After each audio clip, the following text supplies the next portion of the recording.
అన్ని ప్రాంతాల అన్ని రంగాల అభివృద్ధికి కేంద్రం నుంచి భారీగా నిధులు రాబట్టిన కూటమి ప్రభుత్వం. కేంద్ర బడ్జెట్లో రాష్ట్రానికి లభించిన హామీలు: ఆంధ్రప్రదేశ్ అభివృద్ధికి 15,000 కోట్ల ఆర్థిక సాయం, రాష్ట్ర జీవనాడి పోలవరం పూర్తికి అధిక నిధులు, రాయలసీమ, ప్రకాశం, ఉత్తరాంధ్ర జిల్లాలకు ప్రత్యేక ప్యాకేజీ, పారిశ్రామిక అభివృద్ధికి హైదరాబాద్, బెంగళూరు పారిశ్రామిక కారిడార్ అభివృద్ధి, విశాఖ, చెన్నై పారిశ్రామిక కారిడార్లోని నోడల్కు ప్రత్యేక సాయం, కొప్పర్తి, ఓరవకల్లు పారిశ్రామిక కేంద్రాల అభివృద్ధి, విశాఖ, చెన్నై కారిడార్లో కొప్పర్తికి, హైదరాబాద్, బెంగళూరు కారిడార్లో ఓరవకల్లుకు నిధులు, నీరు, విద్యుత్, రైల్వే, రోడ్ల ప్రాజెక్టులకు ప్రత్యేక నిధులు, విభజన చట్టంలో ఉన్న హామీల అమలు, పూర్వోదయ పథకం ద్వారా ఆంధ్రప్రదేశ్కి ప్రత్యేక ప్రాజెక్ట్. పాలనలో మనం చూసాం. ఇంకొక పక్కన దేశ ప్రభుత్వ టెర్రరిజంతో పెట్టుబడులు పరారైపోవడం. నాకు అమర్ రాజా ఇండస్ట్రీస్ ఒకప్పుడు దేశ ఏదైతే అమర్ రాజా పెట్టారో వాళ్ళంతా ఒకటి ఆలోచించారు. చిత్తూరు జిల్లా, మేము మా జిల్లాలో ఇండస్ట్రీ పెట్టాలని ఇండస్ట్రీ అతను పెడితే అతన్ని ఎన్ని విధాల ఇబ్బందులు పెట్టాలని ఇబ్బందులు పెట్టి ఇప్పుడు పెట్టుబడులు వేరే రాష్ట్రానికి పోయే పరిస్థితి వచ్చింది. అంటే సొంత రాష్ట్రంలో పుట్టిన పారిశ్రామికవేత్త కూడా పెట్టుబడి పెట్టలేని పరిస్థితి, పెట్టినా కాపాడుకోలేని పరిస్థితి వచ్చిందంటే అది ఆనాటి దుస్థితి. 24% నిరుద్యోగం, దేశంలోనే అతిపెద్ద నిరుద్యోగం ఉన్న రాష్ట్రం మన రాష్ట్రం అయ్యే పరిస్థితికి వచ్చింది. 5 ఏళ్లలో దేశ విపరీతంగా క్రైమ్ రేటు పెరిగింది, దళితుల హత్యలు పెరిగిపోయినాయి, డోర్ డెలివరీ. నిన్నే నాకు ఆశ్చర్యం వేసింది, ప్రజాస్వామ్యాన్ని కాపాడాలని చెప్పి ప్లే కార్డ్ పట్టుకొచ్చారు. ఏం చెప్పాలో అర్థం కాలేదు. ఆ డోర్ డెలివరీ చేసిన వ్యక్తి కూడా ప్లే కార్డ్. ఇంకొక పక్క దిశ ఎమ్మెల్యేల దాడులు.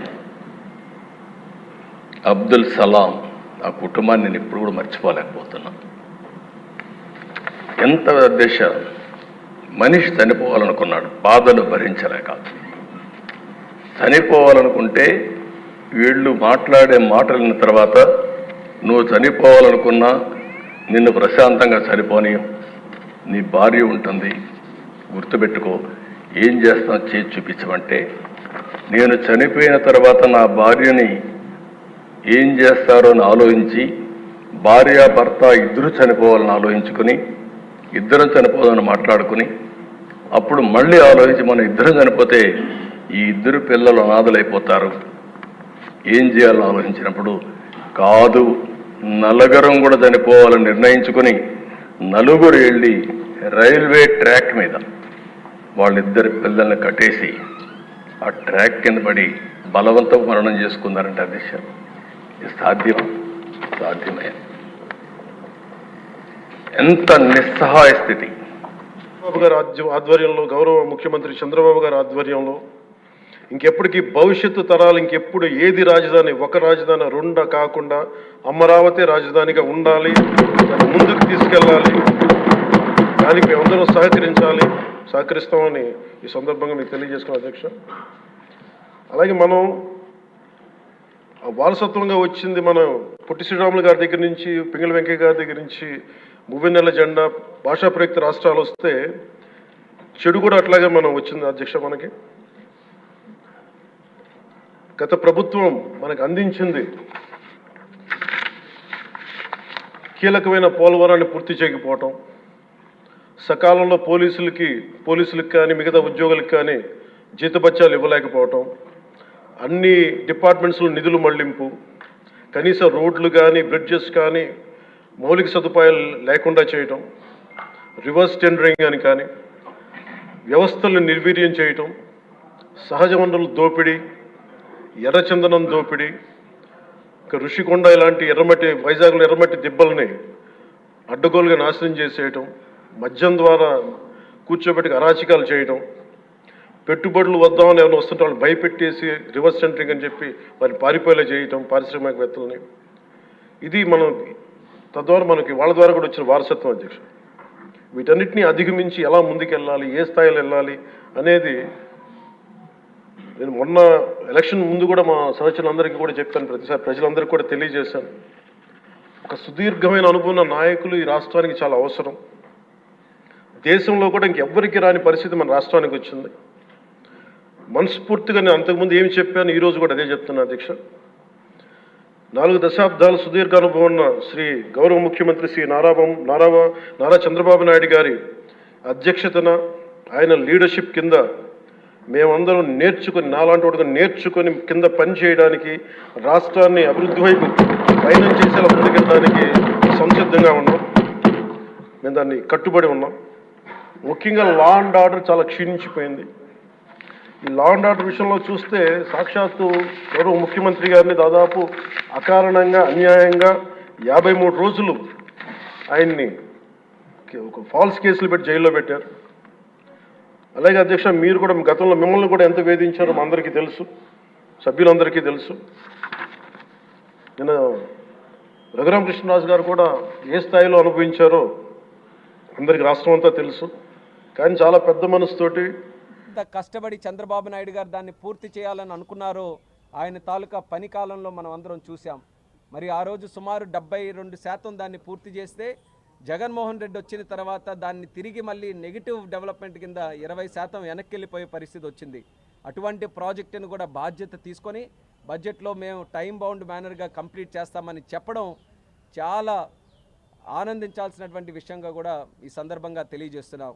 దానితో పాటు వెనుకబడినటువంటి జిల్లాలు తరచూ చర్చల్లో ఉండేది.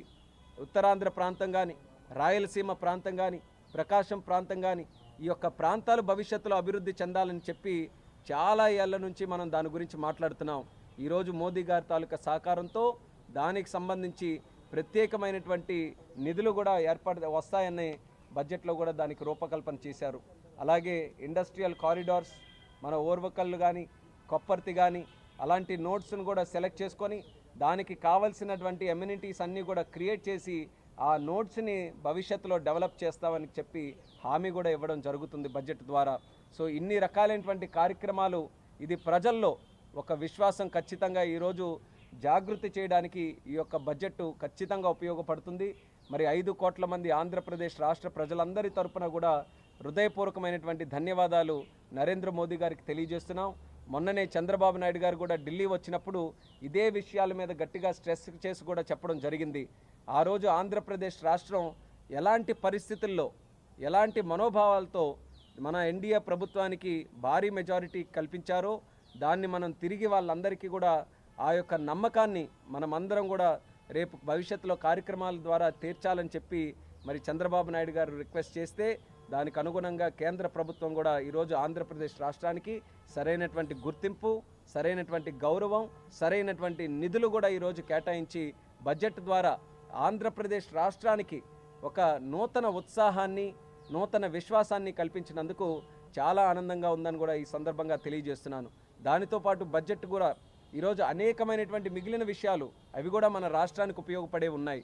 ముద్రా లోన్స్ లాంటివి, సాధారణమైనటువంటి సామాన్యుడికి ఉపయోగపడే లోన్స్, అది 10 లక్షల నుంచి ఈరోజు 20 లక్షల కోట్ల రూపాయల వరకు కూడా ఈరోజు దాని తాలూకా ఇది బడ్జెట్ను కూడా పెంచడం జరిగింది. అలాగే ష్రింప్ ప్రొడక్షన్ ఏదైతే ఆక్వాకల్చర్, ష్రింప్ కల్చర్ మన ఆంధ్రప్రదేశ్ రాష్ట్రంలో చాలా పెద్ద ఎత్తున జరుగుతుందో దాన్ని కూడా ప్రమోట్ చేయడానికి నిర్మలా సీతారామన్ గారు కొన్ని చక్కనైన నిర్ణయాలు తీసుకొని ఆ ఇండస్ట్రీని కూడా ప్రమోట్ చేస్తున్నారు. దాని తాలూకా లాభం కూడా మన ఆంధ్రప్రదేశ్ రాష్ట్రంలో ఉన్నటువంటి ష్రింప్ ప్రొడక్షన్ కంపెనీస్కి చాలామందికి ఉపయోగపడుతుందని కూడా ఈ సందర్భంగా తెలియజేస్తున్నాను. ఇన్ఫ్రాస్ట్రక్చర్ మీద, ఇండస్ట్రీ మీద, మ్యానుఫ్యాక్చరింగ్ మీద, స్కిల్లింగ్ మీద, ఎంప్లాయ్మెంట్ క్రియేషన్ మీద, ఇలాంటి అంశాల మీద ప్రధానమైన దృష్టి ఈ బడ్జెట్ని కూడా రూపకల్పన చేసినప్పుడు పెట్టడం జరిగింది. దాని ద్వారా మన తాలూకా యువతీ యువకులు ఎవరైతే చదువుకున్న వారు ఉన్నారో, స్కిల్డ్ ఉన్నారో, అన్స్కిల్డ్ కూడా ఎవరైతే ఉన్నారో వాళ్ళందరినీ కూడా టార్గెట్ చేసుకొని వాళ్ళకి భవిష్యత్తులో ఉద్యోగ అవకాశాలు రావాలి, లేనిచో వాళ్ళే సొంతంగా కంపెనీలు పెట్టుకుంటామన్నా, స్వయం ఉపాధి వైపు అడుగులు వేస్తామన్నా వాళ్ళకి సహకారం కేంద్ర ప్రభుత్వం నుంచి అందించాలనే విషయం స్పష్టంగా ఈ బడ్జెట్ ద్వారా మనకు కనిపిస్తుంది. అంటే దేశంలో ఉన్నటువంటి యువతీ యువకులు ఎవరైతే ఉన్నారో వాళ్ళకి ప్రధానమైన కేంద్ర బిందువుగా చేసుకొని ఈ బడ్జెట్ని రూపకల్పన చేశారు. కాబట్టి దేశ స్థాయిలో కూడా చాలా అభినందించాల్సినటువంటి బడ్జెట్గా ఈ సందర్భంగా తెలియజేసుకుంటున్నాను. దీని తాలూకా లాభం రేపు చూస్తారు మీరు అందరూ కూడా. ఏ రాజ్యం ఎంత యాక్టివ్గా ఉంటే